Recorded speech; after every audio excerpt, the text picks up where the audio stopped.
What should I do if my wife suddenly becomes filthy rich?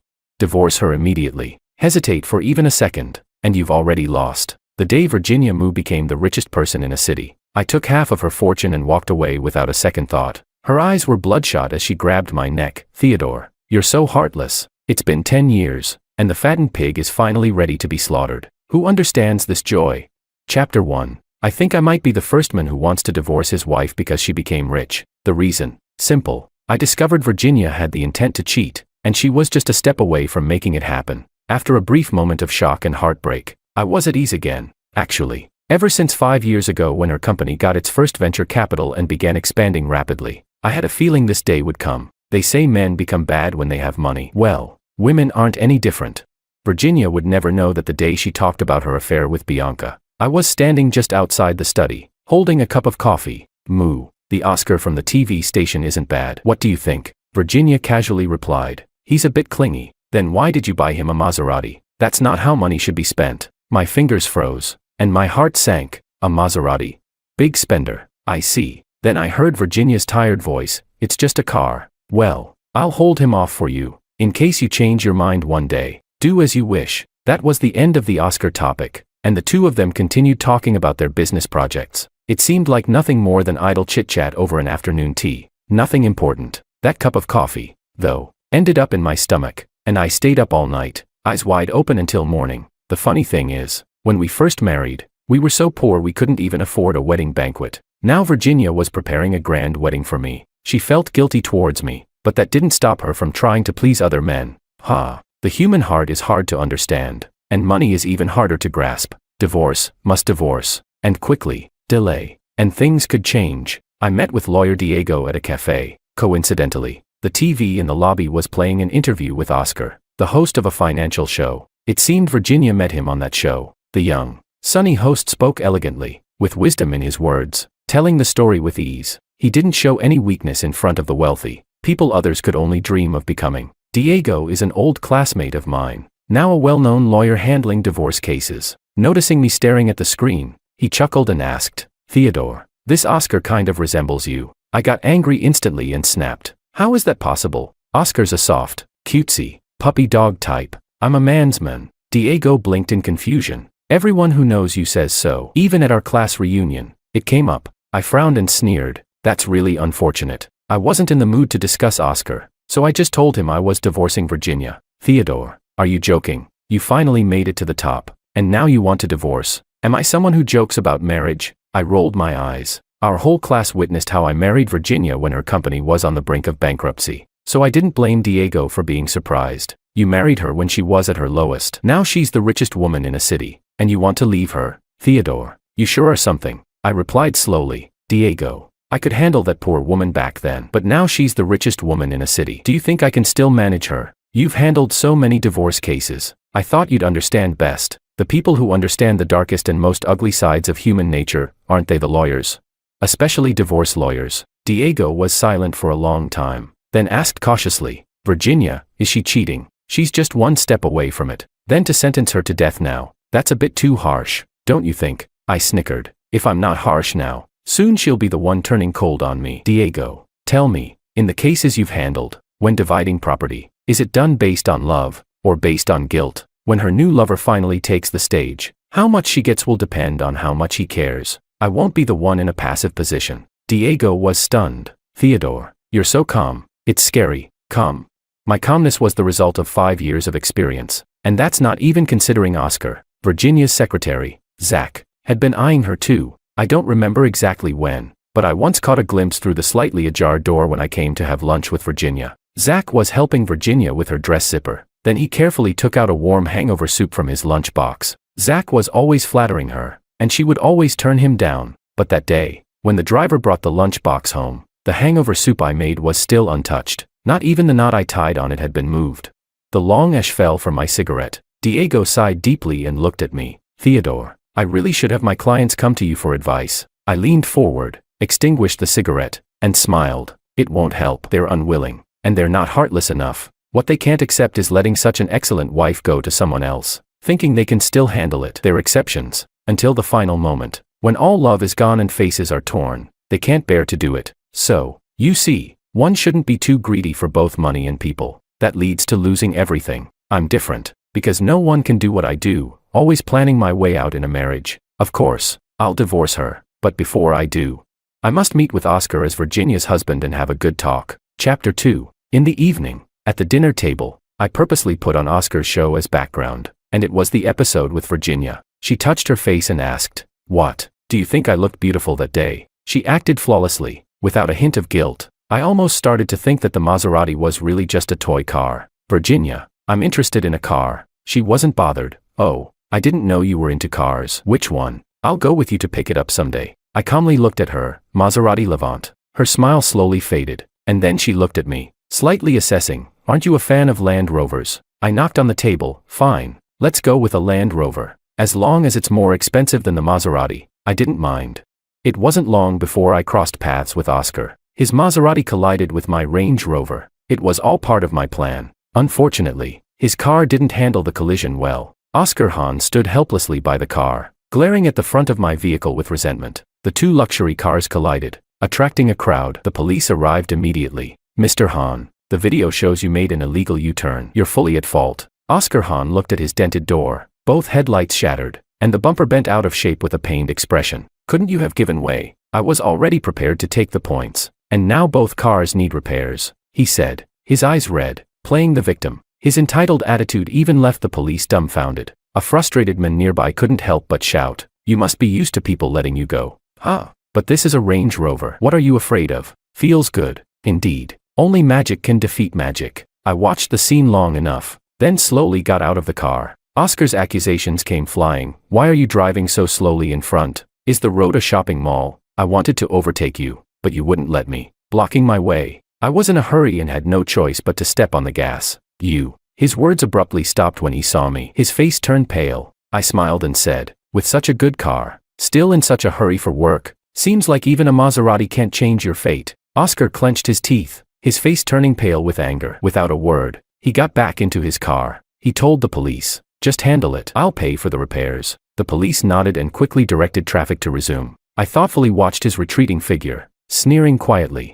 I was in a hurry to get a divorce, but surprisingly, Oscar was even more eager. Perhaps it was because he couldn't accept that I'd crashed into his car. A few days later, I received a video file from Bianca's phone. At a square mahjong table, Virginia leaned beside Oscar, waving her hand and directing the game. Oscar glanced at him and coquettishly said, "Vi, what should I play? My palms are sweating." Virginia looked at him with indulgence. "Just play anything. If you lose, it's on me." The people at the table burst into loud laughter, as Oscar bent down to pick a tile. His bangs occasionally covered his eyes. Virginia naturally and thoughtfully brushed the hair from his eyes. "Play well." "Okay." I pressed the phone down with trembling fingers and tossed it onto the bed. A feeling of bitterness and pain surged inside me. I almost lost my balance, my blood rushing to my head. I clutched the edge of the table tightly to steady myself. If her affair wasn't with Oscar, I might have let her be.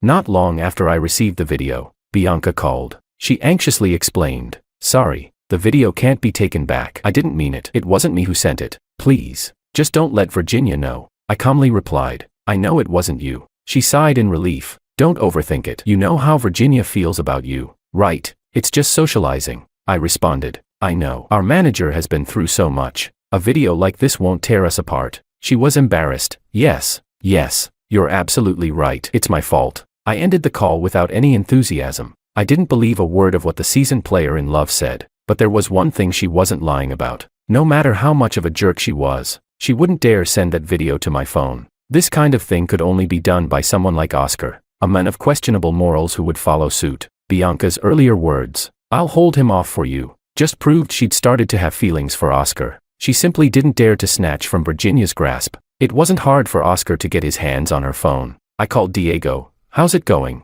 How you get the divorce papers in a week?" "No way. Come on. We're old classmates. I'm just letting you cool down a bit. Give it to me tomorrow, or I'll find someone else." All right. It's time to confront Virginia. Chapter 3. Entering the CEO's office. I got straight to the point. "Virginia, I want to ask you for a favor." Virginia propped her elbow on the desk, fingers interlaced, giving me a scrutinizing look. "You're my husband. Whatever it is, just say it." I leaned forward, forcing a smile that lacked warmth. "All right, I want something." "What is it?" I said each word clearly. "The key to the Maserati Levant." She froze, and her face changed color several times in an instant. We stared at each other for a few seconds, neither of us backing down. Finally, she sighed and said, "Theodore, it's not that important. It's not that much money." She wore the expression of someone thinking I was just making a fuss. "You've never been this stingy." I couldn't be bothered to argue with her. "Miss Moo, can you get it back?" Virginia's gaze was fixed on me, as if trying to judge whether I was serious. I didn't flinch. Locking eyes with her, she bit her lip, rubbed her forehead, then replied, "Fine, I'll give it to you tomorrow." It was the first time I'd been so disrespectful to Virginia, but it didn't matter anymore. The goal was achieved. "Thank you." I gave a faint smile, turning swiftly to leave. As I grasped the door handle, I heard Virginia's voice behind me. "Theodore, are you jealous?" I responded noncommittally. "You can think that if you want." As I shut the door, I heard something crash to the floor, followed by a loud bang as a fist slammed against the desk. Zach, the secretary, looked at me in shock. I gave him a small smile before stepping into the elevator. This was fine. Once the decision was made, there was no need for hesitation.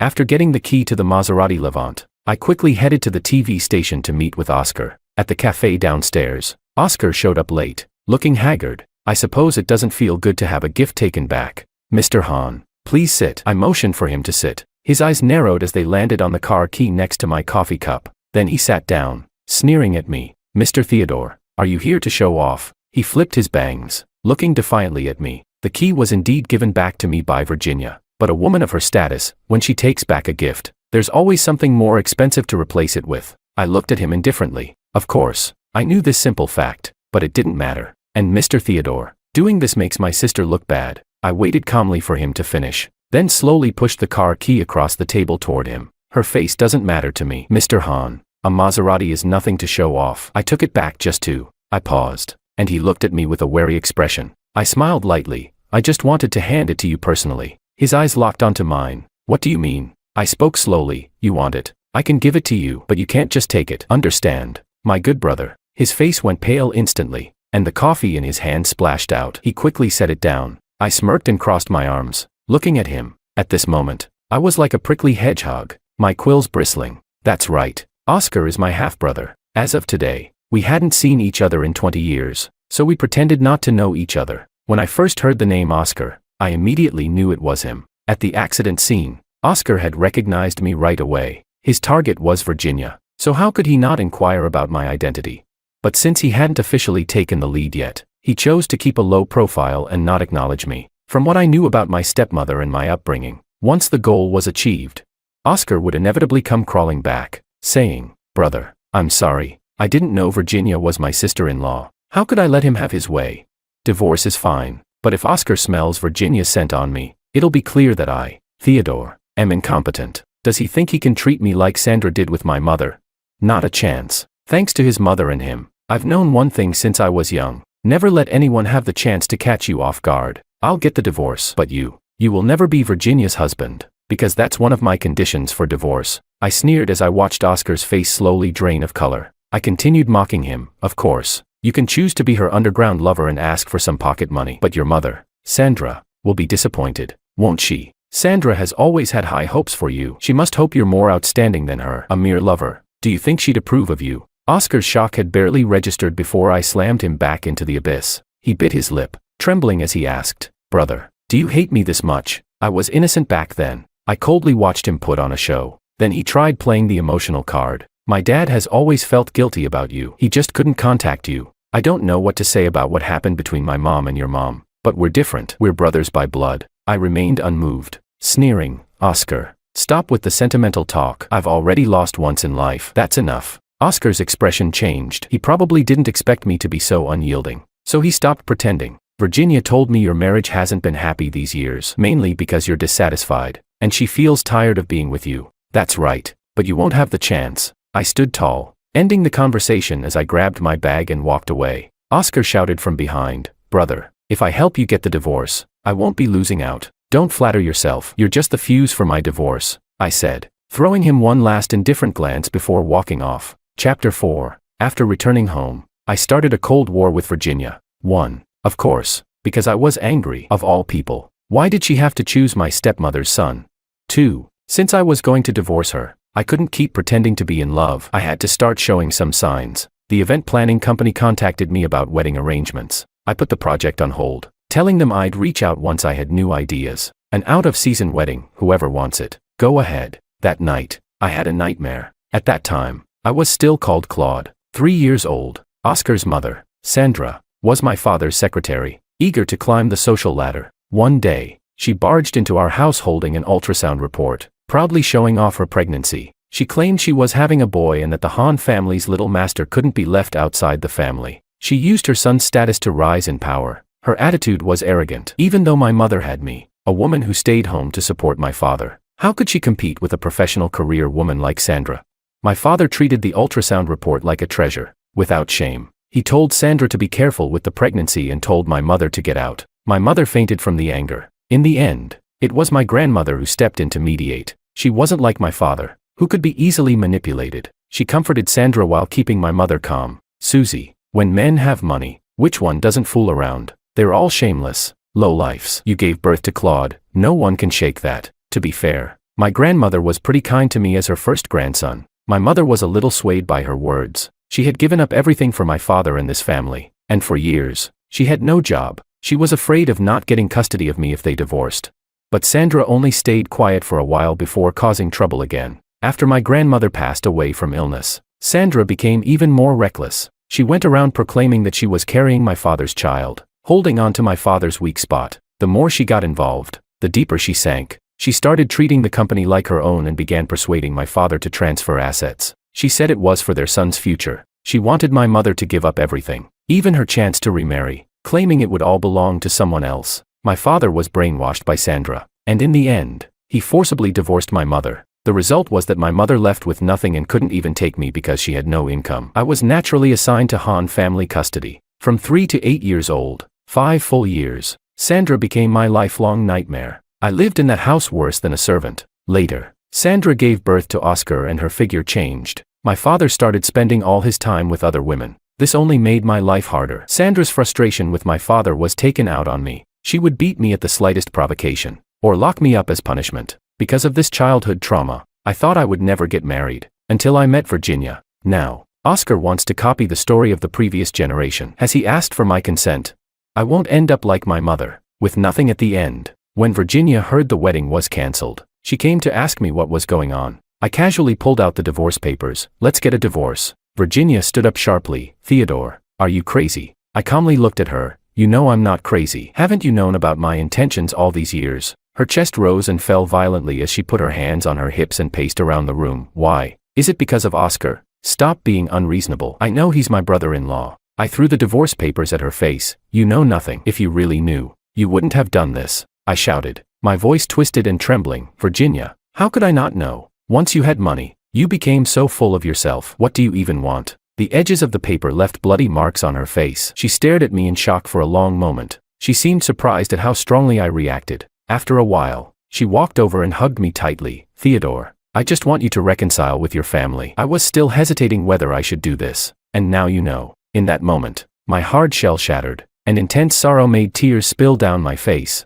They fell silently onto the shoulder of her suit. Virginia, you have no idea, I said. I know. 5 years ago, you saw a therapist. I know everything. Theodore. Virginia held my shoulders tightly, her voice suppressed with pain. I muttered, Virginia, what right do you have? Have you ever felt my pain? What right do you have to be my savior? I wanted nothing more than for that family to die. I wasn't the only victim of that family. You were too. What right do you have to make me reconcile with them? Do they deserve it? Virginia wiped my tears away. Theodore, believe me, I never betrayed you. I gave Oscar the car because Bianca wanted to pursue him. You know how fickle she is. He's still your brother. I pushed her away forcefully. Whether she only saw Oscar as a brother-in-law, I didn't want to delve into that. But Oscar's ambition was plain to see. It doesn't matter anymore. Virginia, sign the papers. We agreed when we married that if one day this relationship made either of us uncomfortable, we would let the other go. Theodore, she said helplessly. I sighed with exhaustion. I know the company is at a critical stage. We won't divide it. I just want the shares. Also, Miss Moo's husband cannot be Oscar. These are my only conditions. Theodore, do you think this is fair? Virginia flung the divorce papers aside and approached me. With bloodshot eyes, she grabbed my neck and pushed me against the wall. What did I do wrong for you to be so ruthless to me? Virginia, I don't want to test human nature. You'll thank me later. She stared at me for a long time, then buried her head deeply into my chest. Like a small animal, quietly asking, "Theodore, does it have to be this way? Please, Miss Moo, make it happen," I said. She glared at me fiercely. I calmly stood my ground, facing her. Then, Virginia pushed me away and turned, swiftly signing the papers without looking at me again. "You really are something, Theodore."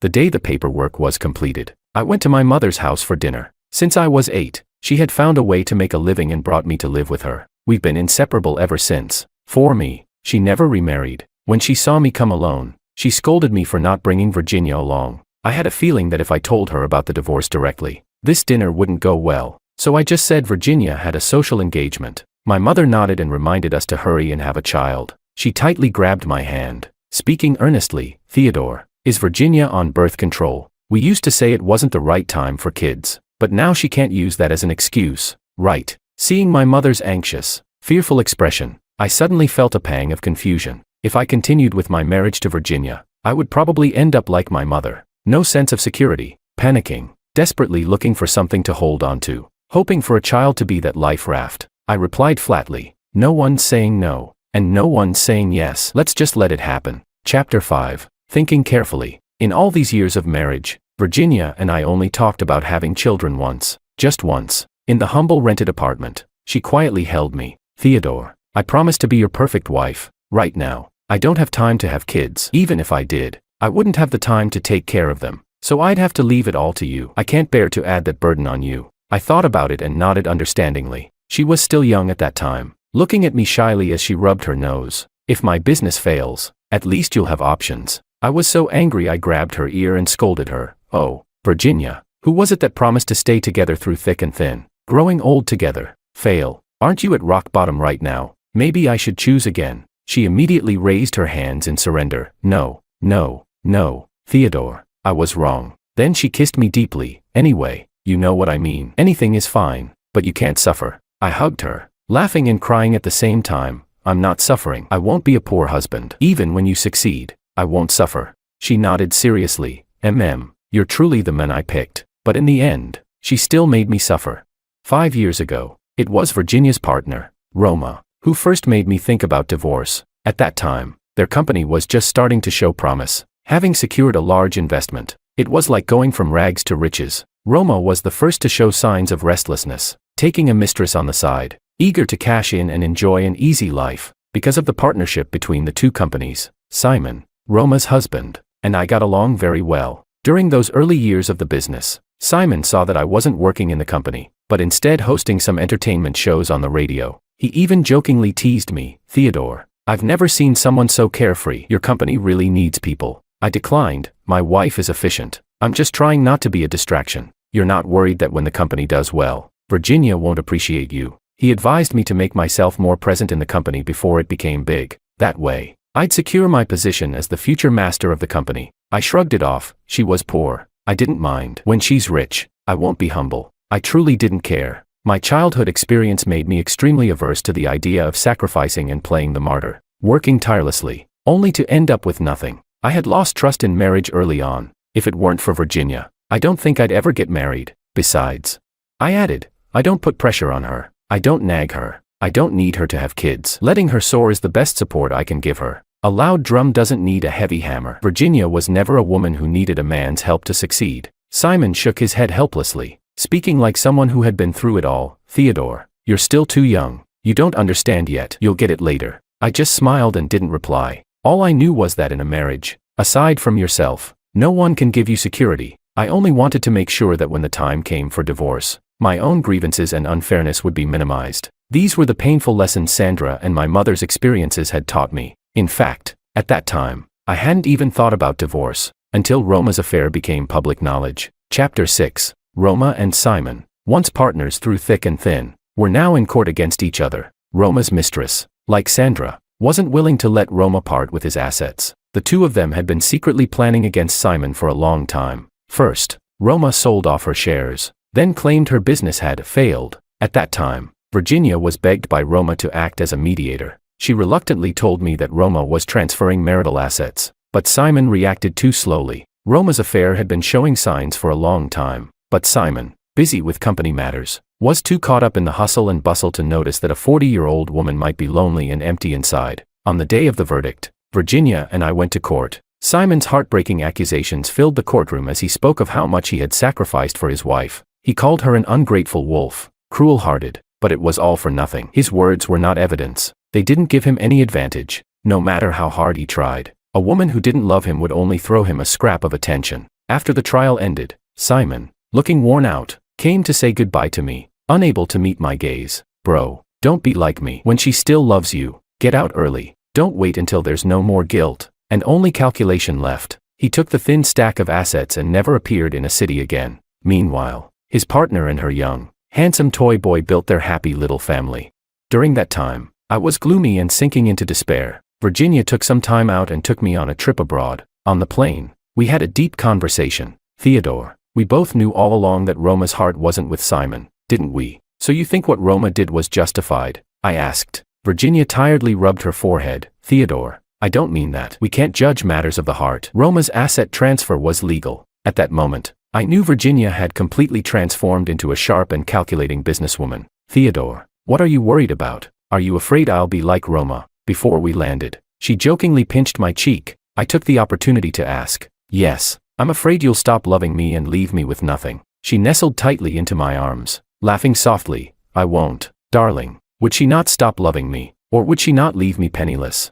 I didn't ask, but in frustration, I said, fine, I'll leave you when you love me the most. I'll take your love and your money with me. Virginia looked at me indulgently. Okay, everything's yours, so stop being unhappy. All right, I laughed aloud. In that moment, I decided that when the time came, I'd be the one to turn away first, and I finally did. Once I finished reminiscing about that time, dinner was over. I was ready to tell my mother that I'd gotten divorced. As she stood up to clear the dishes, she looked at me with disappointment. You didn't listen to your elders, and now you're suffering. You should hurry up and have a child. Mom, the one who became successful back then. Even if you had given birth to me, you wouldn't have gotten any benefit. My mother's face instantly turned pale, her lips trembling. My fingers trembled slightly as I softly said, sorry, Mom. She stared at me for a long moment, wiped her tears, and said, it's my fault. As long as you know what's in your heart, that's enough. I knew what was in my heart, more than anyone else. Mom, I've divorced. You don't need to worry about it anymore. I took out the divorce certificate. My mother stared at it in shock, snatching it from my hands and flipping through it, her body swaying. She pointed at me, saying, Theodore, are you trying to kill me? Divorce? You really went through with it. You think Virginia spoils you, and now you think you can do whatever you want. I smiled foolishly. Mom, when she stops spoiling me, it'll be too late. My mother clutched her chest, wailing in anguish. I opened a bottle of wine for myself. Why are you crying? I'm luckier than you. She gave me more than half of her fortune. So, are you happy now? I nodded. Yeah, I'm very happy. Diego was also happy. This divorce case had become one of his classic examples. I believe that once the news breaks tomorrow, his worth will skyrocket. My mother looked at me with regret. Can't you two start over? I knew she had always liked Virginia as a daughter-in-law, but she couldn't understand that for a woman at the top, those around her were invisible. Mom, do you know? Since the divorce, I've been sleeping so much better. It was as if something clicked in my mother's mind, and she burst into tears, tightly hugging me. Theodore, it's my fault. I should have helped you trust in marriage. I joked. Mom, it has nothing to do with that. It's just that I've seen too much of the wealthy life these past few years. Either it's a rich wife with a lover, like Simon, ending up with a miserable fate, or it's two people, tacitly playing their own games, not seeing eye to eye, living separate lives in the same bed. No other outcome. My mother cried, heartbroken, hugging me. Theodore, Virginia isn't like that. Can't you trust her? I shook my head. Mom, do you think being a city's richest woman is Virginia's end? It's not. I believe in Virginia's talent and capabilities more than anyone. Her future is so bright that I don't even dare to open my eyes. My childhood has had an impact on me, but I'm grateful to my mom for that. Because of her tragedy, I've always protected myself in relationships, never giving it all away. I'll never give myself the chance to become a poor husband. In 10 years of marriage to Virginia, I've never been wronged or suffered. Now, just these shares alone could let me live carefree for the rest of my life. Nothing feels more secure than money. Chapter 7. From now on, I no longer have to wear the guise of Virginia's husband. I packed my bags and left for a trip abroad, under the blue sky by the sea, basking in the sun. Unfortunately, that bastard of a father decided to call me. Theodore, you've gotten divorced. Want to come work at my company? I'm getting old, and the company will eventually be yours and your brother's. I laughed sarcastically. Mr. Hahn, are you out of your mind? Isn't the Hahn family already in decline? Otherwise, Would someone be so desperate for a Maserati and be over the moon about it? Through the phone, I heard a violent cough, followed by Sandra taking the call. Theodore, don't get too smug. Sooner or later, my son will win Virginia over. She'll marry Oscar. Sandra, you're as shameless as ever.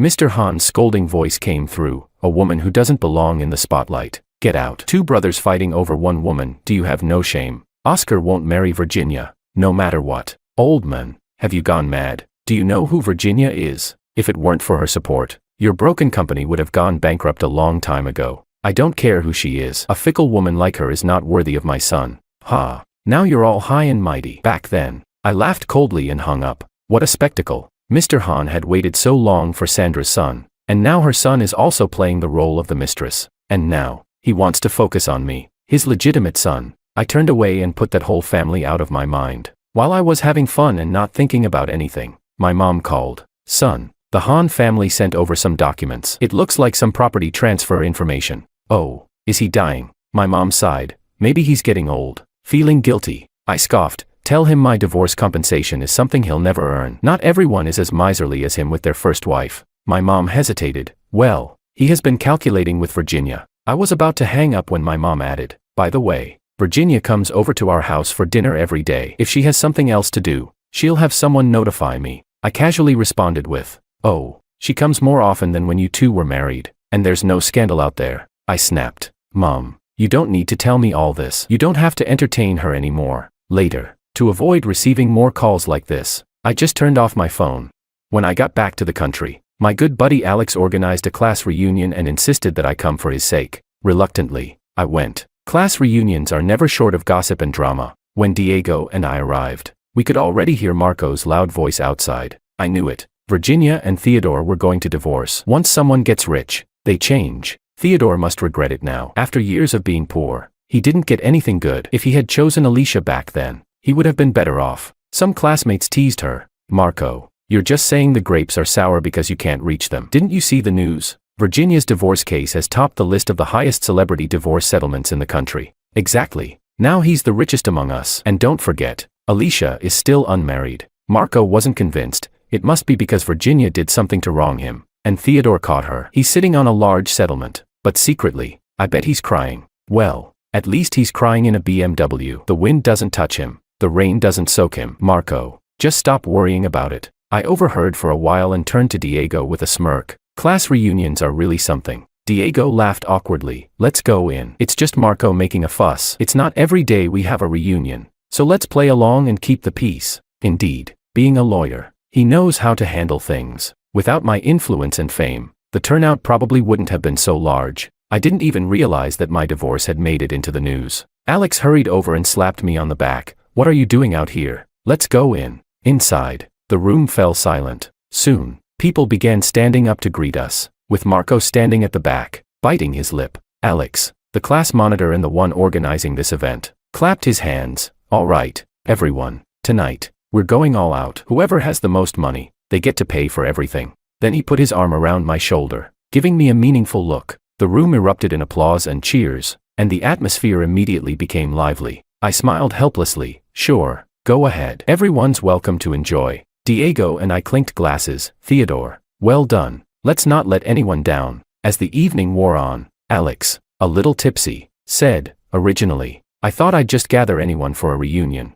but then I thought, let's make it a proper one. I lowered my gaze and smiled faintly. If Virginia and I hadn't divorced, this reunion could have been more of a celebration. Virginia and Alicia were 2 years behind us. They were juniors. It really wasn't appropriate for them to gather together. One of the guys raised a toast to me. With admiration and envy, our class, I have to say, I admire Theodore the most. He married Virginia when the Hahn family went bankrupt, and when she became the richest woman, he divorced her. Who else has the guts to do that? Everyone burst into laughter and applause. Well said. Truly carefree. Theodore Hahn has real personality. Marco raised his glass to me too. I, however, felt indifferent and didn't respond to his words. Alex noticed my darkening expression and quickly changed the topic. All right, everyone. This is a reunion, not a life critique session for Theodore. Come on, let's hear how everyone's been doing these 10 years. Diego stood up too and shouted, exactly. We can't let Theodore steal all the limelight. At last, the reunion returned to its usual pace.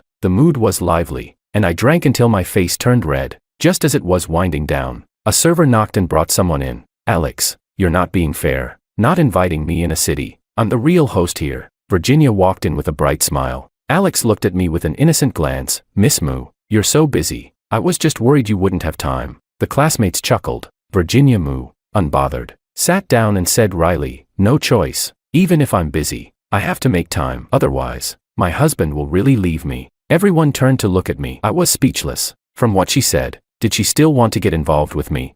The divorce agreement had been signed. She couldn't just back out now, could she?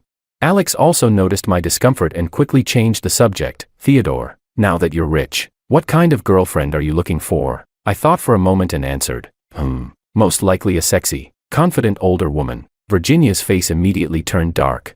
Later that evening, I was in Alicia's counseling office, and she asked me the same question. Theodore, you still have a long way to go. Have you ever imagined what your next partner might be like? I tilted my head, thinking, probably someone like young Virginia. Alicia rubbed her nose with a wry smile. You really know how to hurt me. I patted her hand and said honestly, Alicia, this is the truth, you know it. In my life, loving Virginia took all the courage I had. Alicia, who had been my psychologist for 5 years, understood this truth better than anyone. Although doctors and patients can't be together, I was determined to rid myself of the feelings I had for her. She sighed deeply, then stood up. All right, let me take you home. When we reached the parking lot on the first floor, I stopped in my tracks. Alicia, you should continue moving forward. I'm not someone she can wait for. 10 years ago, I turned down her confession, and I told her this. Alicia lowered her hands and looked at me deeply in the dim light. I looked back at her, until a car's headlights suddenly flashed over us. With a thud, Virginia slammed the door and walked over to us. Theodore, found a new lover so soon?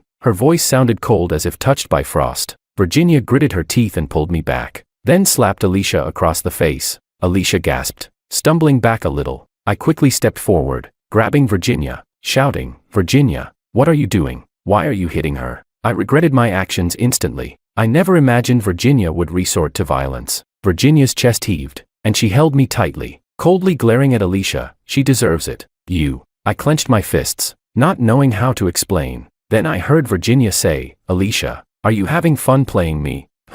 Alicia rubbed her cheek, snickering, her shoulders shaking with laughter. I did play with you a little, but didn't I warn you? This move shouldn't be used lightly. Not everyone can come out of a situation alive. I slowly calmed down, my gaze flickering between the two women. When did Virginia start contacting Alicia?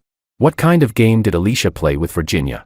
Chapter 8. Virginia pulled me to the riverbank. She brushed the windswept hair from her face, giving me a soft look, her voice gentle. Alicia told me you have severe psychological issues. She said that only if you reconcile with your birth family will you truly believe in me. In our marriage, at the time, when Oscar's show wanted to invite me, I thought I'd give it a try. Then Bianca wanted to pursue him, and I was worried she was just playing with your brother. So I pretended to have an ambiguous relationship with him. But now I know it was Alicia who lied to me. You could never forgive them, and what I did only pushed you further away. So, this was the whole story behind Oscar. Virginia had already known about the issues in our marriage. Theodore, they don't matter. I just want to live well with you. Do you understand? Seeing Virginia's regretful expression, I couldn't help but laugh. Alicia is a smooth talker, and this is exactly the kind of thing she would say. And now, the sharp Virginia had been successfully brainwashed by her. But so what if I knew the truth?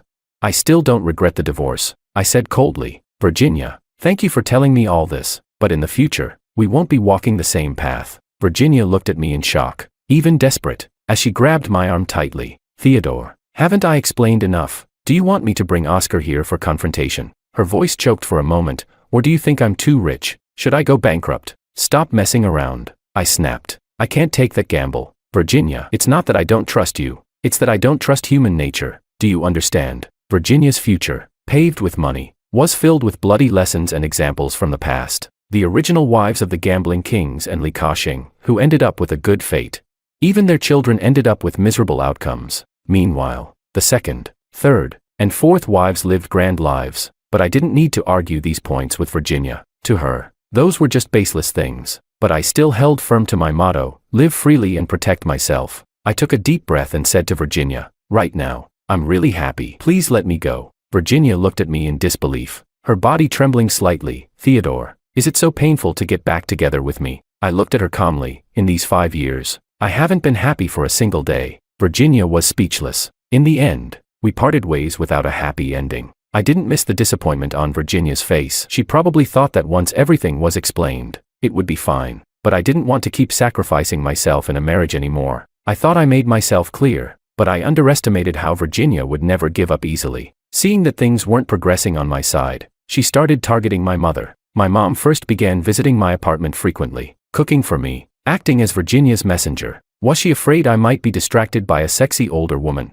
Finally, I couldn't take it anymore, and asked in frustration, "Mom, have you been too active lately?" She widened her eyes, then shyly said, "Virginia, do you think I've become younger?" She got me a beauty card and a gym membership, and signed me up for a lot of interesting classes. It's been so much fun. So, was this about broadening her horizons and easing her mind?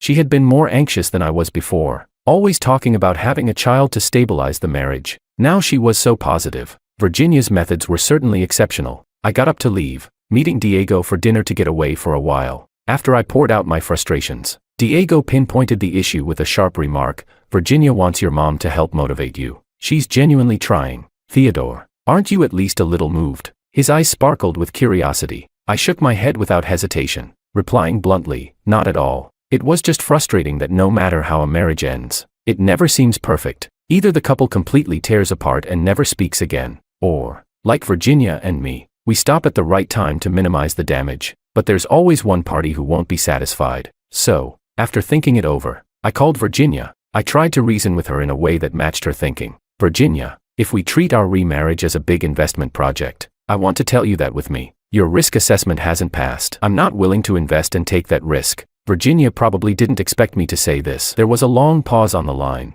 "Theodore, do you really have to define our relationship like this? Can't you trust me just once?" "Virginia, not supporting this project doesn't mean it won't succeed, but I'm willing to stand by my current decision." I spoke calmly. Virginia and I could never go back to the past. After I took that step towards divorce, I understood that better than anyone. Virginia scoffed, "Theodore, I can feel how hard you're working to convince me to let go." I had no words to respond to that. Finally, as we hung up, I said, "In the divorce, you gave me the greatest leniency and respect. I won't stop you from doing anything. But Virginia, I hope you can let go soon." My mom, standing by the door, looked at me with sadness and helplessness. "Theodore, you're so rational, so heartless. You're giving her no hope." I said flatly, "Maybe I shouldn't have married in the first place. I hadn't realized sooner that I wasn't capable of bearing the weight of marriage." Chapter 9. Virginia appeared again on Oscar's show. Unlike the last time, when she was dressed in elite attire, she had lost a lot of weight, now wearing a sexy, form-fitting gown.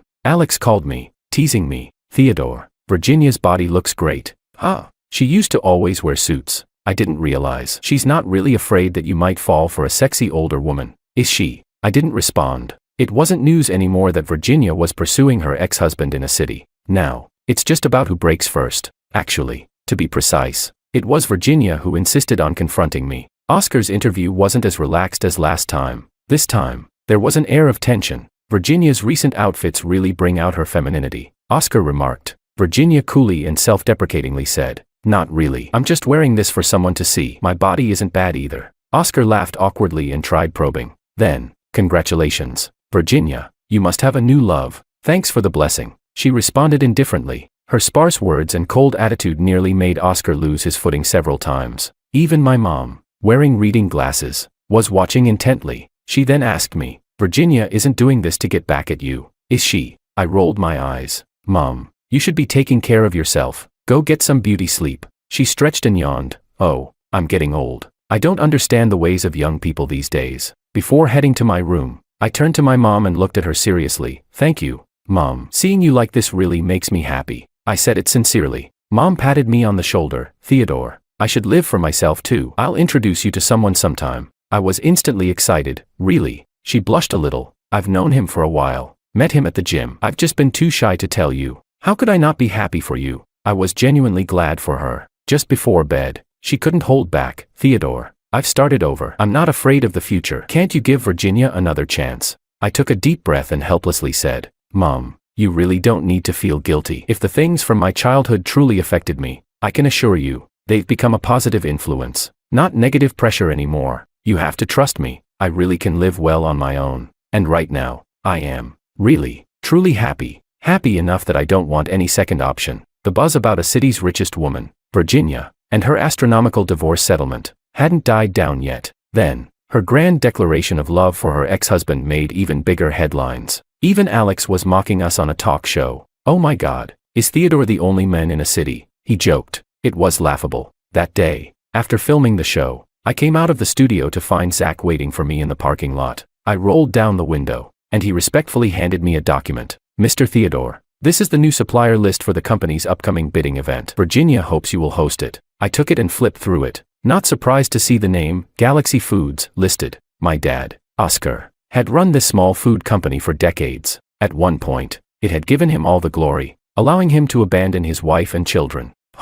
Who would have thought that one day, he'd be begging for a meal under my roof? I couldn't help but feel a mix of emotions. Zach added, "Mr. Theodore, don't worry, the procurement manager will assist you fully with this event." I nodded and accepted Virginia's gesture of goodwill. As long as she didn't mention remarriage, I had said I wouldn't stop her from doing anything. Besides, I really wanted to meet with the Hahn family. I casually tossed the folder onto the passenger seat and looked at Zach. "Zach, you're looking quite radiant lately. Is something good coming your way?" Zach shyly looked at me, then awkwardly pulled out an invitation from his bag. "I'm getting married next month. I'd be honored if you could attend." I stared at him for a moment. Zach, under my gaze, started to sweat, his head still lowered. "Theodore, if I've been inconsiderate in the past, please forgive me," he said softly. I snickered, not saying anything. I'm not a saint. Zach had certainly made me uncomfortable before, and I didn't have to make myself suffer. But that invitation was clearly his true intention, inviting me to the company event. There was no need for a personal assistant to be waiting for me in the parking lot.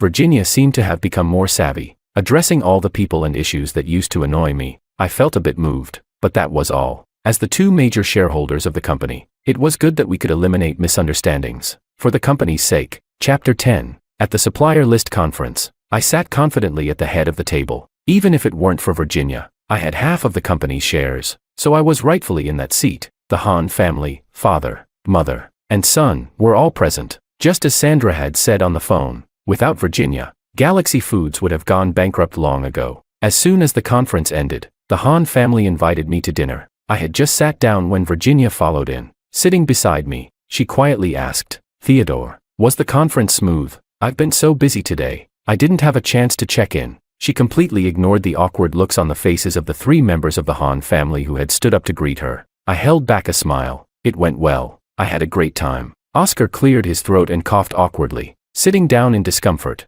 Sandra and Oscar's faces twisted with anger. "Theodore, Miss Moo, even though you're divorced, you two still get along so well." Sandra finally couldn't hold herself back and spoke with a tone that tried to impose authority. I didn't bother responding. Virginia shot her a glance. "Thank you for your concern. Our divorce was just a bit of a joke," I sneered. "We were the original couple. Even after the divorce, it was done with dignity. Unlike some people who had to take the third party's place, even if they get married, it's just a bitter couple who have children who know how to follow the same path." Sandra's face twisted in fury, her lips trembling. She stood up abruptly, pointing at us. "Virginia, Theodore, you." Virginia's expression turned cold. Oscar hurriedly stood up and raised his glass. "Sister-in-law, thank you for supporting our company this past year. We'll also be releasing more new products in the future." Virginia rested her chin on her hand, responding indifferently. "Moo's selection has always followed principles of fairness and justice. Mr. Hahn is very confident in his products, which is good. Galaxy Foods was on the brink of bankruptcy. There was no such thing as confidence. Otherwise, Oscar wouldn't have given up his life as a rich heir to come all the way to a city to host a small local show." Oscar's face alternated between white and green, helplessly looking at me. "Brother, the company is also part yours." "You." Oscar Hahn quickly added, "Theodore, your brother's right. When you have time, come to the company and finalize the transfer paperwork." I smiled faintly. "Mr. Hahn, there's no need. You should leave the scheming to your son." Oscar Hahn started coughing violently from anger. Sandra glared at me, her voice sharp as she shouted, "Theodore, I didn't say anything when your father gave you half of the company, but now you've really taken advantage of it. What have you done for the company?" I coldly responded, "So, you had Oscar try to flirt with Virginia, to protect the company and also conveniently make him Moo's husband. A perfect two-in-one deal." Oscar hurried to explain. "Brother, you misunderstood. Stop apologizing." He clearly set up Virginia to fall into a trap. Once she was hooked, he discarded her. I interjected. Sandra was just like always, causing chaos with no reason, making a scene just to stir things up. It was a perfect fit for the narrative. If there were outsiders who didn't know, they'd really think it was Virginia who had abandoned us, and we were teaming up to trap poor Oscar. Before I could speak, Virginia was the first to stand up and slam the table. Mrs. Hahn, should I bring the text messages where Oscar asked me for help to the TV station so everyone can know the truth? Virginia pulled out her phone, no longer giving Oscar any dignity. You were entangled with Bianca, afraid of offending her. That day at Mahjong, you had me pretend in front of Bianca. Mr. Hahn, have these memories been eaten by a dog? I looked at Oscar thoughtfully. He really was playing the game step by step, carefully calculating everything. In fact, I hadn't asked about the origins of that Mahjong video until today. It turned out Oscar had orchestrated the whole thing himself. I sneered a few times. Pretending to fear Bianca is a lie. The real reason was to create an ambiguity with Virginia, to get us to divorce. Right, Oscar. Oscar's face turned bright red with anger, and he looked helplessly at Virginia, still holding onto a glimmer of hope. Clearly, he wasn't willing to accept failure. Virginia looked at me and said, Theodore, I was out of my mind back then. If he had just said he was your brother, Bianca wouldn't have dared do anything to him, even if she had 100 guts. Sandra was left speechless, her old face utterly crushed. Oscar Hahn was even more humiliated, his face turning a deep shade of purple. He pointed at Sandra and cursed, You wretched woman. You couldn't even get yourself into the spotlight, and now you're teaching your son to be bad. You. Before he could finish, his eyes rolled back, and he collapsed backward. Sandra and the others rushed to catch him. The scene immediately became chaotic. I kindly called an ambulance, and Virginia and I walked out together. We didn't drive, just strolled down the street. After walking for a while, I finally calmed down and asked Virginia, So, you don't want me to reconcile with my family anymore? Virginia looked at me helplessly, with a hint of affection. No, I've made up my mind. This family, none of them are worth it. They don't deserve it. Theodore, I'm sorry. Virginia and I still had no intention of remarrying. I was living freely. Virginia was also getting more comfortable with things. Some people mocked Virginia for not being able to patch things up with me for so long, worried she might end up working for me for life. She responded, To find joy in hardship.